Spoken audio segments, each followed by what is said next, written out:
안녕하세요. 오늘 이야기할 주제는 행복의 방법에 대해서 생각해 보겠습니다.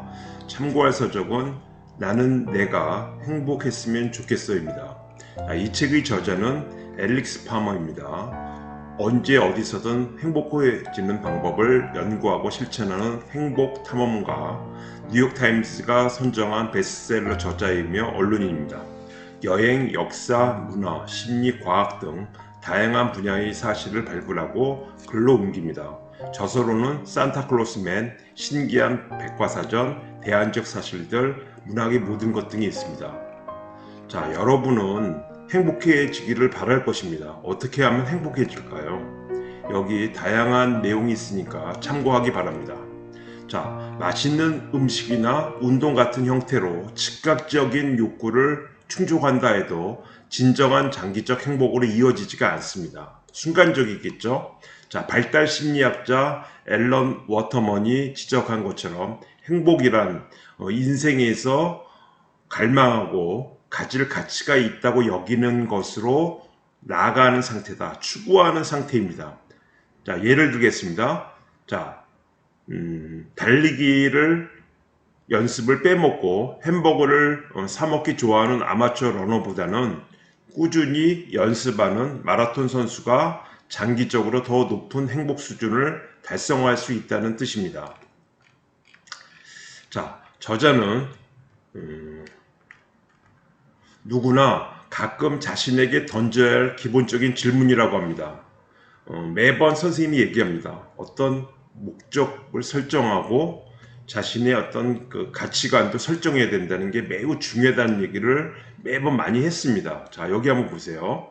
자신의 핵심 가치관과 긴밀히 연결되거나 또 자기 일치적이라고 부르는 업무상 목표를 추구하는 사람은 결국은 일터에서 만족감을 얻고 업무를 잘 수행할 가능성이 높습니다.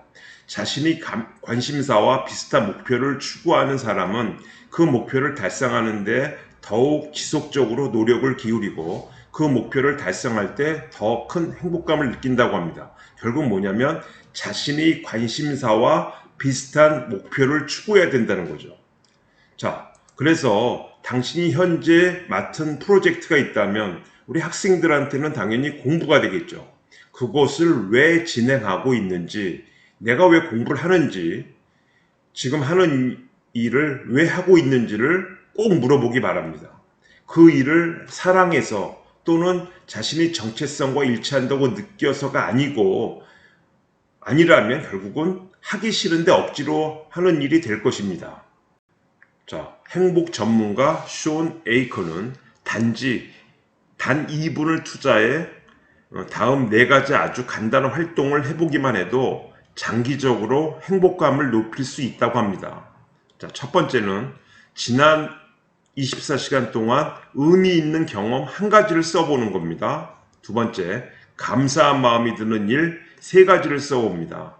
세 번째, 페이스북 등 소셜미디어에서 누군가에게, 상대편에게 긍정적인 메시지를 한번 써봅니다. 네 번째는 명상하기입니다. 하버드 대학에서 연구를 했는데 매일 일터에서 거둔 사소한 성공을 일기에 적은 직장인들은 창의성과 동기부여 정도가 높은 것으로 나타났다고 합니다. 그래서 여러분들도 하루에 조그마한 어떤 성공이라도 그거를 메모하고 저녁에 자기 전에 생각하는 것만으로도 여러분의 행복감은 충분히 올라갈 수가 있을 겁니다. 33개국에서 여가 활동에 대한 설문조사를 실시하여 각 활동이 여러분의 행복감에 어떤 영향을 미치는지를 알아봤습니다. 6가지가 행복감에 긍정적인 영향을 미친다고 하는데 쇼핑, 독서, 문화행사 참석, 가족과 친척 모임 참석, 음악 감상, 스포츠 행사가 되겠습니다. 특히 재미있는 활동을 하는 것도 그 나름의 장점이 많지만요. 중요한 건 뭐냐면 어떤 활동이 끝난 뒤에도 그 활동이 다른 측면에서 더 장기적인 행복감을 만들 수 있는데 그건 뭐냐면 유용한 인맥을 쌓거나 중요한 기술을 개발했다고 느끼는 어떤 활동을 했을 때 특히 더 높은 행복감을 얻는다고 합니다. 자, 저자는 당신이 선택한 여가 활동이 과연 행복을 가져다 줄지 어떨지 확인하는 손쉬운 방법은 선생님이 그전에도 얘기를 했죠. 몰입이란 얘기입니다. 아주 집중하는 거죠. 바로 자신에게 이 활동이 나를 플로우 상태로 만들어주는가입니다. 자, 긍정심리학자 칙센트 미아이가 결국 만들어낸 플로우라는 거 결국 몰입인데요. 자, 완전히 몰입하여 자신에 대한 생각까지도 있는 일종의 초집중 상태를 말합니다.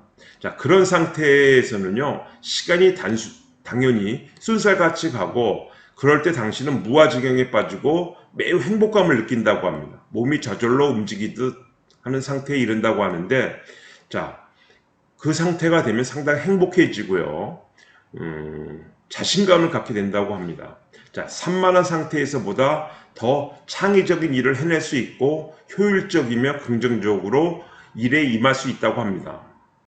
자, 한 연구팀은 기분이 좋아지려면 운동을 얼마나 해야 하는가에 대해서 구체적인 질문을 놓고 연구를 했다고 합니다. 연구팀은 어떤 피실험자들에게 모집해서 자, 기분을 측정한 뒤에 각각 10분, 20분, 30분씩 자전거를 타게 했다고 합니다. 그래서 이 실험자들이 운동 전에 느꼈던 혼란스러움, 피로감, 부정적 기분을 운동을 시작한 지 어느 정도에서 좋아졌느냐? 단 10분 만에 좋아졌다고 합니다. 물론 더 오래 운동을 하면 신체적으로 혜택이 있겠지만 기분을 즉각적으로 개선하는 데에는 짧게 10분씩 운동하는 것만으로도 충분하다고 얘기를 합니다. 매일 하루를 아침, 점심, 저녁으로 나누어서 각각 한 10분 내외로 짧게 운동함으로써 기분이 나아지고 긍정적인 상태가 된다고 합니다. 선생님도 아침마다 한 1시간 정도는 꼭 운동을 하려고 노력하고 있습니다. 자, 노던 애리조나 대학교 연구팀은 어떤 유형의 우정이 가장 행복감을 높여주는지 가려내기 위해서 4,382명의 대학생을 대상으로 결국은 서로 다른 우정 경험이 행복에 미치는 영향에 대해서 한번 조사를 했다고 합니다. 자, 첫 번째는 자본화라는 건 좀 어려울 수 있는데 친구가 자신의 기분을 좋게 해주며 자신도 친구의 기분을 좋게 해주는지를 물어본 거고요. 두 번째 영역에서는 인지된 중요성입니다. 그러니까 응답자가 절친에게 중요한 사람인지를 물었습니다. 마지막 영역이 제일 중요한데 심리적인 욕구의 어떤 충족입니다. 절친과 교감하는 것처럼 느끼는 거, 그리고 절친과 함께 있을 때 자신이 유능하다는 기분이 들고 자기 자신을 있는 그대로 표출할 수 있는지를 물었다고 합니다. 자, 연구팀은 행복도를 예측하는데 욕구 충족이 가장 중요한 요소이며 세부적으로 보면 결국은 유능해지고 싶다는 심리적 욕구를 충족시켜주는 절친을 갖는 것이라 결론을 내렸다고 합니다. 자, 오스트레일리아의 역학조사에서 결국 12,385명의 성인을 대상으로 하여 나타낸 결과인데 결국 먹는 거, 어떤 음식을 먹느냐도 행복과 연관이 된다고 합니다. 자, 이 연구팀은 과일과 채소 섭취와 행복감 및 삶의 만족도 증대 사이에 있었던 상관관계를 한번 찾아냈는데 기분을 좋게 하기 위한 효과는 2년에 걸친 시기 변화 후에야 얻은 것이긴 했지만 실업 상태에서 취업이 되었을 때 느끼는 심리적 기분과 거의 동일했다고 합니다. 그래서 어떤 음식을 먹느냐, 결국 채소, 과일, 통곡물은 많이 사용하고 붉은색 육류, 버터, 가공식품은 적게 사용하는 식단인 결국 지중해식 식단이 실제로 사람의 행복감을 높여주고 최소한 부정적인 감정을 줄여줄 수 있다는 사실이 과학적으로 입증이 되었다고 합니다. 특히 견과류를 많이 넣은 결국 지중해식 식단은 행복도를 많이 높여준다고 합니다. 그러니까 여기 나왔지만 붉은색 육류, 버터, 가공식품, 그런 라면, 인스턴트 음식 같은 거는 결국 좋지 않겠죠. 자, 끝없이 자기 사진을 찍는 건 조금 자아도취 같긴 하지만 잠깐의 기쁨을 얻는 효과적인 방법일 수도 있다고 합니다. 자, 캘리포니아 대학교 어바인 캠퍼스의 도널드 브랜 연구팀은 41명의 대학생을 결국 세 그룹으로 나누었다고 합니다.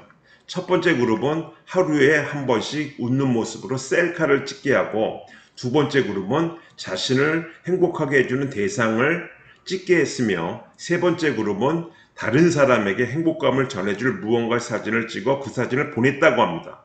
그 뒤에 보니까 셀카를 찍은 사람들은 시간이 흐르면서 자신의 미소가 점점 자연스러워졌다고 하고요. 자신을 어떤 행복하게 해주는 대상을 찍은 사람들은 삶의 기쁨을 가져다주는 작은 것들을 더욱 소중히 여기게 됐다고 하며, 마지막으로 사진을 찍어 남들한테 보낸 그룹은 그 사람들과 더욱 가까워졌다는 느낌을 받았고 스트레스가 줄어들었다고 합니다. 자, 요 내용을 한번 잘 우리 좀 보기 바랍니다. 자, 심리학에서는요, 좋은 일이 적당한 수준일 때 최고의 성과가 나오고, 부족하거나 지나칠 때는 성과가 급격히 떨어지는 것으로 여깁니다. 그런 말도 있죠. 과유불급이라는 말. 너무 지나쳐도 결국은 좋지 않다는 겁니다. 전에 선생님이 얘기했죠. 100%보다는 한 80% 정도가 됐을 때 더 만족감을 느낄 수 있다고 하죠. 행복감의 정도가 위험할 정도로 높으면 여러 가지 부정적인 결과를 낳는다고 합니다. 또 지속해서 행복감이 높으면 그 이후에도 계속 행복한 일을 찾으려 하기 때문에 위험한 행동으로 이어질 수 있는 어떤 심리학의 연구 결과도 있습니다. 자, 어떤 감정이든 한껏 고양된 상태를 경험해 본 사람들은 결국은 과음, 폭식 같은 분별 없는 행동을 할 가능성도 높다고 합니다. 심리학자 로렌비 엘로니아 린와이 에이브럼슨이 1년의 실험을 통해서 우울증에 걸린 학생과 그렇지 않은 학생 각각 144명을 대상으로 실험을 해봤더니, 우울증에 시달리던 학생들이 결국은 주변 현실과 그 속의 자기 위치에 대한 더 정확한 시각을 갖고 있다고 합니다. 자, 오늘 여기까지입니다.